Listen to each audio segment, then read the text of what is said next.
I'm a million man. I will do what I can. We are the Rubens, and we are from a town called Camden, Australia. Us three are brothers, so that's how we grew up together. That's how we know each other. These two are good buddies of ours. I went to school with Scott, and we played in music class together, so that's how we know each other. And William was the last to join the band. Kind of a spiritual guru at the start, bit of a healer, and then sort of played the bass. I think that we're more supportive than competitive, because if Elliot comes along and writes a mad song, then it benefits everyone in the band. So just that you just go on and just do your part and just ride it, baby. Oh yeah. Bloodstains won't make it. Now they got good things, got you. It was amazing when Hoops won the Hottest 100. That's in Australia. That's probably up there with the biggest things you can do.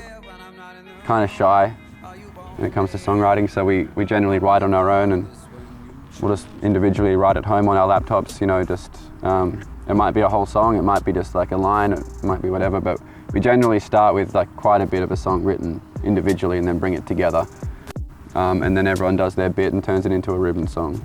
But we always need to start with something separately.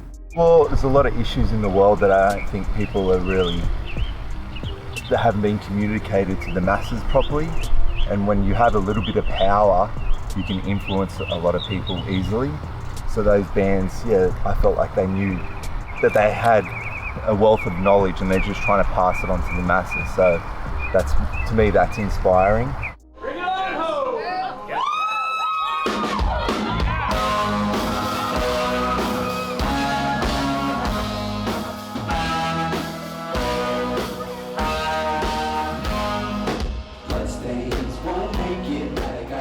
You start off pretty good, and then if you get your chance to become in the spotlight, or whatever you want to call it, for a little bit, or on the radio, that gives you the chance to, the time and maybe a little bit of money to be able to spend more time getting better at it. And it's kind of like you go like that. And I think if you start pretty decent but you don't get your chance, and you've got to work a job 9 to 5 every day, and I guess you get disheartened, you don't really get any better. So you need to be decent. I would say hard work. Yeah, but you only get the chance to work hard once you get focus on music 100%. And tour and all that kind of stuff. It's really hard. I think a lot of artists want to work hard, but they're not given the chance to work. Like, they're like sitting there making music, but they can't work as hard as they want because no one's listening. So